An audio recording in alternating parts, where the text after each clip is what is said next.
so much for coming, right? I should explain. First, there should have been a presentation about extensive reading. That presenter is not here.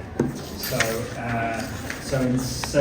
I was the second presenter. I'm doing a workshop about speaking and using speaking activities in classes. So I'm just going to go straight and do my speaking presentation workshop. So just to let you know that the first presenter is not here. Yes. Okay. So all right. So I'll be talking about EFL speaking activities using minimal classroom resources. First of all, speaking is a really, really important part of learning and the teaching of English. A lot of our students, research shows, a lot of students evaluate their progress by how much their speaking improves. And so if you teach them for a semester and they improve their speaking, they feel satisfied often, and they think the course is useful. Hopefully, the activities I will talk about will be useful in all of our teaching contexts. You know, high school, junior high school, it should be useful. The presentation should be useful in all of these situations.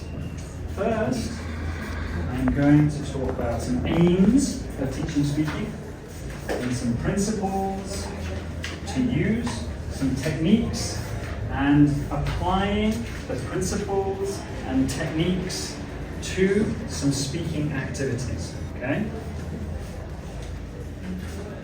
There are lots of aims of teaching speaking. Today, we're going to focus on the bottom ones. We're not talking about pronunciation today. We're talking about meaningful communication.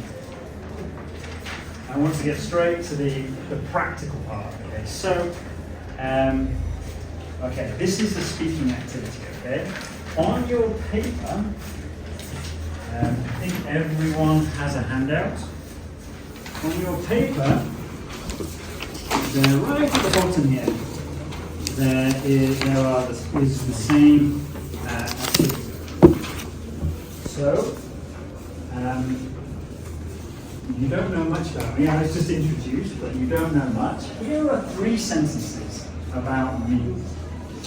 First, Today is going to present on the topic of EFL speaking activities requiring minimal classroom resources. Thank you for your participation. You can start.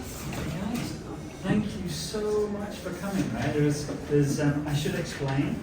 First, there should have been a presentation about extensive reading. That presenter is not here. So I was the second presenter. I'm doing a workshop about speaking and using speaking activities in classes. So I'm just going to go straight and do my speaking presentation workshop. So just to let you know that the first presenter is not here. Yes. Okay. So all right. So I'll be talking about EFL speaking activities using minimal classroom resources. First of all, speaking is a really, really important part of learning and the teaching of English. A lot of our students, research shows, a lot of students evaluate their progress by how much their speaking improves. And so if you teach them for a semester and they improve their speaking, they feel satisfied often, and they think the course is useful. Hopefully, the activities I will talk about will be useful in all of our teaching contexts. You know, high school, junior high school, it should be useful. The presentation should be useful in all of these situations. First, I'm going to talk about some aims of teaching speaking and some principles to use, some techniques, and applying the principles and techniques to some speaking activities, okay? There are lots of aims of teaching speaking. Today, we're going to focus on the bottom ones. We're not talking about pronunciation today. We're talking about meaningful communication. I want to get straight to the practical part. Okay, so, okay, this is a speaking activity. Okay, on your paper, I think everyone has a handout.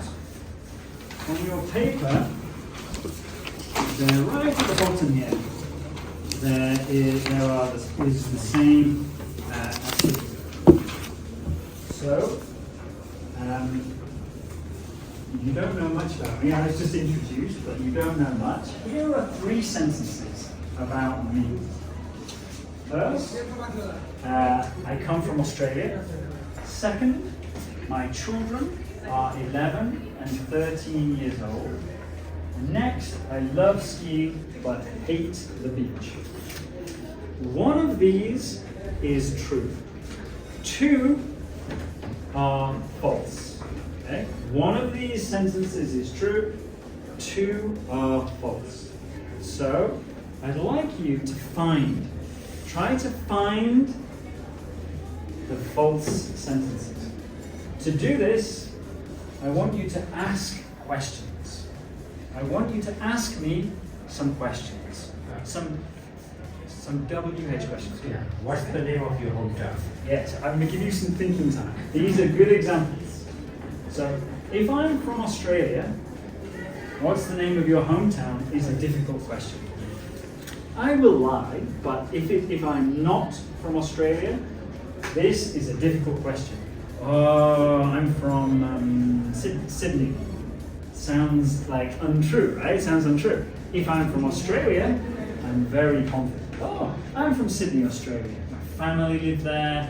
I grew up in Australia.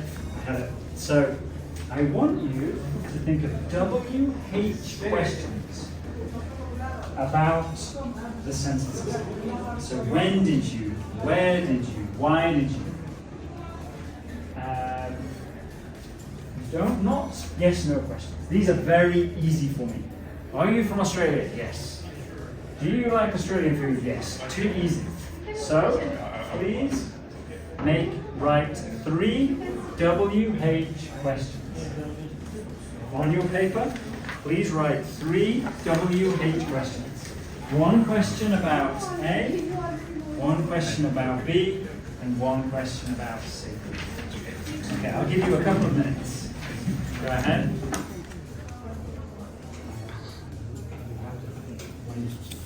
If you ask, I will have to add all the different questions. Let's do it.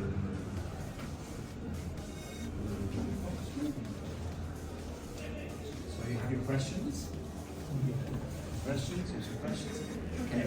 I'd like you to talk to a partner, okay? I'd like you to talk to a partner. I want you to show them your questions and check the grammar and choose your favorite question. Choose your favorite question from the 3 questions. So maybe you guys talk and anyway, if you could talk over this way. You guys can talk, discuss your questions. You guys could make a group of 3. Talk in a group of 3. You do outdoors. Yeah. Personal. There you go. You guys can talk. Check your There's only questions. children. Choose your favorite question. I want the other. This is the time.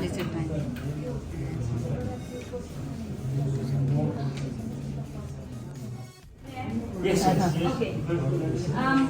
Which school did you go in Australia? Which school did I go to? I went to Queensland University. It was my university. I studied there for 3 years up near Brisbane. I had a great time. I really recommend my university. Any more questions? Are you from Australia? Yes, I am. Of course. So can I ask mine? Where were you during the Anzac Parade 2023? Okay, what was I doing in the Anzac Parade 2023? Were you there? Were you there? No. I live in Japan. I was in Japan. My family went.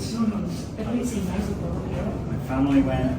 I was in Japan, so I couldn't go. What's your hobby? My hobby? Yeah. I like skiing. Skiing is my hobby. Okay. Every winter, I go to the mountains in Japan. I snowboard, I ski. What's the climate of Australia like? What's your favorite? It's very hot. In the summer, it is hot. In winter, it is cooler. Okay. How many children do you have? 2 children. They are called Dan, he is 13, and Jay, he is 11. 2 boys. They like playing football, computer games, and making trouble. What activity makes you pose? What activity makes me? Oh, going to the beach is the worst. Too hot. I get sand in my shoes. I hate it. Okay then. So now talk to your partner again. Remember, one of these sentences is true and 2 are false. So go ahead, talk to your partner. 2 are false, 1 is true. Which is true? Once again, talk to your partner. Which is Number true? C. Number C. 2 are false, 1 is true. Talk to your partner and tell your partner. What's your opinion about A? Maybe what's your opinion about A? Oh, I think A is true because. Or, what do you think about B? True, yeah, because you answered. So true. You are so Maybe I'm very good at this game. Maybe I'm very good at The third one maybe. You made us confused. this game. Okay. Third one maybe first. Because He's saying if he's from Australia, he cannot hate beach. There are lots of beaches. Or maybe he could. No, he said Confident here. he hates the sand around. It's Maybe I like Yeah. it's very rare. so the skiing got hate the beach, so it could be C also the true then. So yeah. So of course, a moment ago, I told the truth about one of these. When you say I come from Australia, I said I came from Australia. I said I went to the University of Queensland. Maybe true, maybe not true. In the second sentence also, when you have said that you have two children, Names also. names also. Oh, no, he didn't tell all the age. I was No. very specific. Oh, No, he did. He did. I did say the age. Yes. But 11 and 13. He Is said. actually the B is correct then? yeah, I think so. my body language. You have to think about it. Oh my god. Love playing football. Yeah, they love the. Okay, so let's try this. So, who thinks 1 is true, 2 are false? That's not B. Which one is, so who thinks I come from Australia? Who says true? Yeah, 1 is true. That we Okay, know. 2 people, 3 people, 4 people. How about the next one? My children are 11 and 13 years old. This is true. True, true. The third one, I love skiing, but I hate the beach. True. Yes, all true. Let me show you the answers in pictures, okay? So, okay, you guys ready? So, I'm not from Australia. It's a big lie. I have been to Australia. You had excellent questions. Is there a University of Queensland? I don't know. I just made it up. So I'm from the north of England, near near Manchester, Leeds, around here. Very beautiful. This is my hometown. My parents' home. No, not my parents' home. This is me. No. But the same place. This is my family. Can you see where we are? Can you see where we are? The beach. I love it. I live in Japan. We go to Okinawa. We go to Okinawa in spring. I can't ski. I can't snowboard. I like the mountains. I like the mountains, but I can't ski.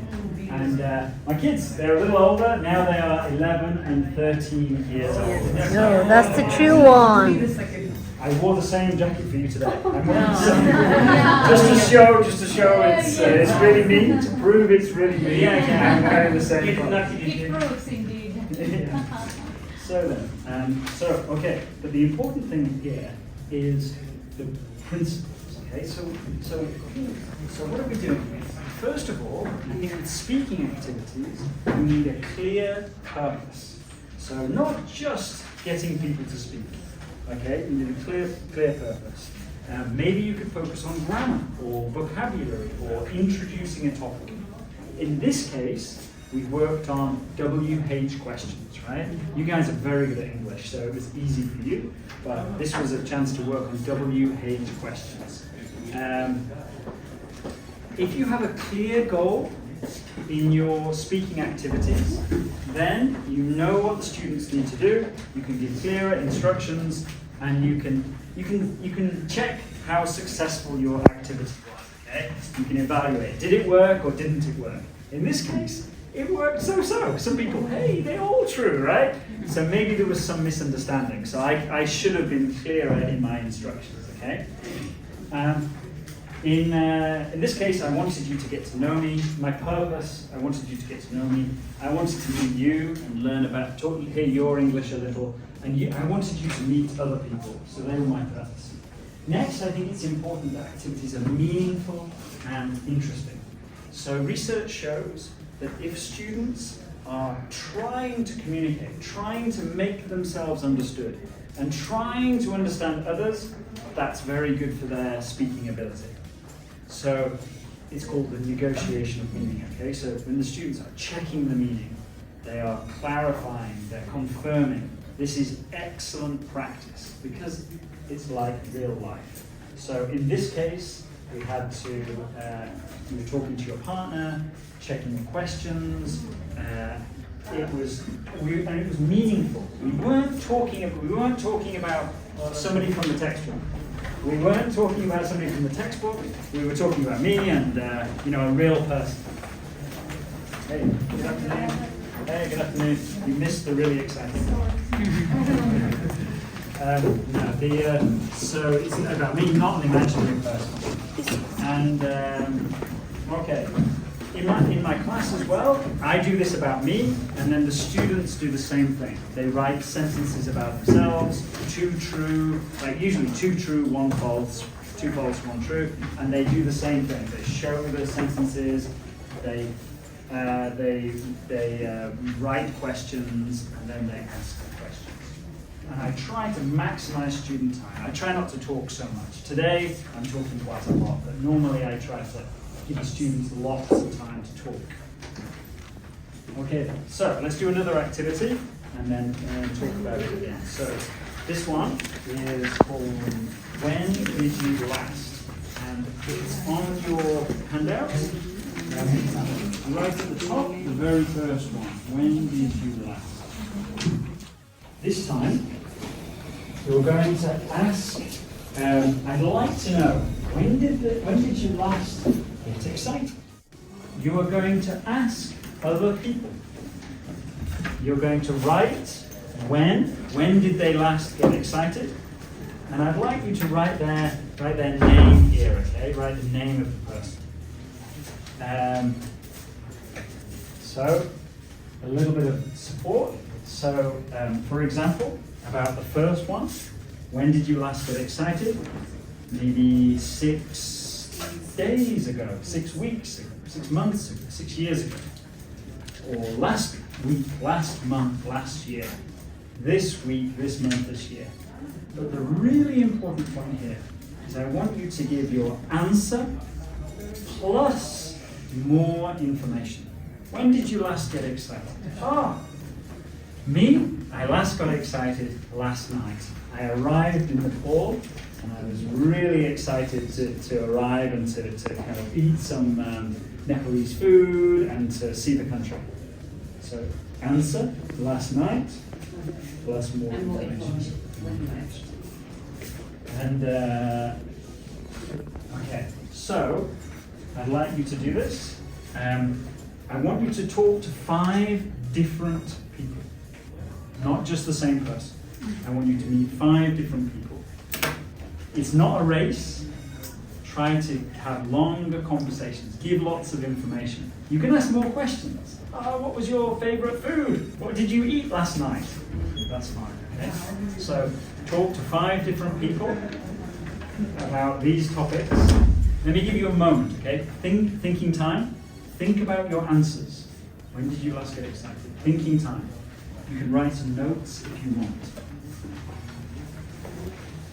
I'd like you to talk to a partner. Ask this question. Write the name of the person and write when did they last get excited. Maybe talk to the person next to you, then talk to 5 different people. Go ahead. Next question. Last night? No, I'm asking you. When did you last get excited?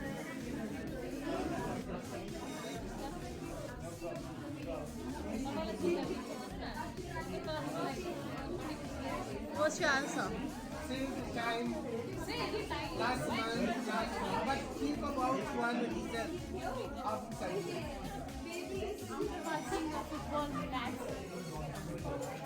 May I ask you a question? Yes. When did you last play a musical instrument? I think maybe 2 years back, 2 years during the lockdown period, when I had nothing to do, just play the Guitar. and spend your time. Did you sing along with the play? Yeah, I do. I play and I sing. Okay, that sounds great. And what about you, ma'am? Me? Yes. I am not very fond of any instruments, but I used to play when I was in class 8. Wow, that's a long way back. Thank you. That was long time back. And when did you last see or watch a good movie? I think the movie I watched last was maybe a month back. I watched a Nepali movie. What's the name? That is Kabaddi Kabaddi Kabaddi. Wow. Yeah. Have you ever played kabaddi in your whole life? Yes.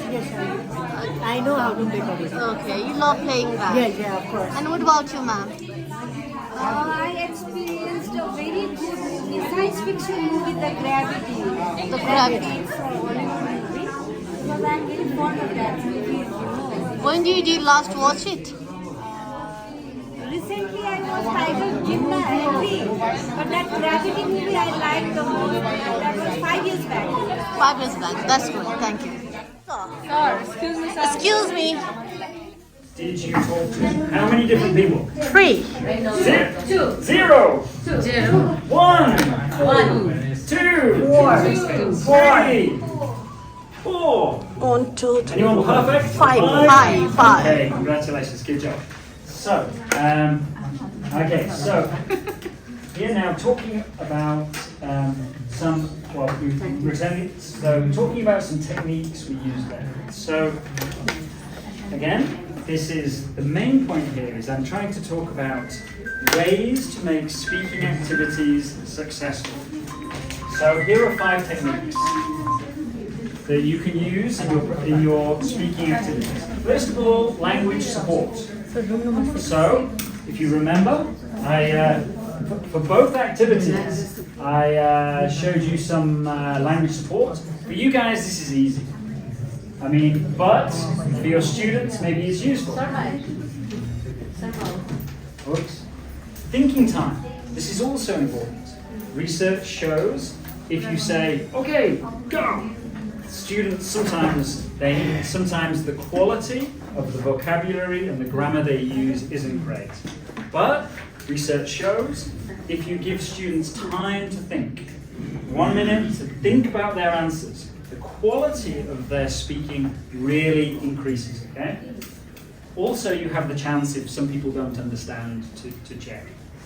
Answer plus, I emphasize this. This is so important, especially where I work in Japan. You guys are so talkative, which is fantastic. But in Japan, often the students give short answers. I'm not sure about your students, but answer plus is really important. It's friendly. If people just give the simple answer, it doesn't seem so friendly. So this is very important. Also, I think changing partners, having the opportunity to meet many people. In some places, students in some places, especially universities, students often they don't have the chance to meet so many people. You know, in class they listen to lectures, but it's a great chance to make new friends, and to listen to different kinds of English. So I think changing partners is also really important. And feedback depends on your students. I think this activity was mainly fluency, giving you the chance to talk a lot. So I wouldn't give much correction. I wouldn't be like, stop, there was a mistake, you need a the. You know, I wouldn't give much correction like that. If I was going to correct, if I was going to use correction, I would focus on this. Maybe the student says, oh, I got excited 6 days. 6 days? 6 days ago, yeah? So I think, you know, students learn from their mistakes. So I think thinking about what feedback to give, and usually for speaking, quite light feedback is best, okay? Okay then. So I think we have about 5 minutes left. So let's do one last activity. This one is more advanced. I know you guys are good. So here's about giving opinions. So here there are 3 sentences. Having cosmetic surgery is okay. Do you agree? If you strongly agree, mark here. Not sure? Mark here. Strongly disagree? Mark down here. You will be happier if you don't get married. Lots of women agree. I will be shocked. Yeah. How about joining the army? So I'll give you a minute, thinking time. Please think about your answer. But in this case, you need your answer plus a reason. Think about your reason. Why do you think cosmetic surgery is okay? Why do you think you'll be happier if you don't get married? Think about your reason. You can make notes if you wish. So mark your answer, think about your reason, and you can make notes if you want.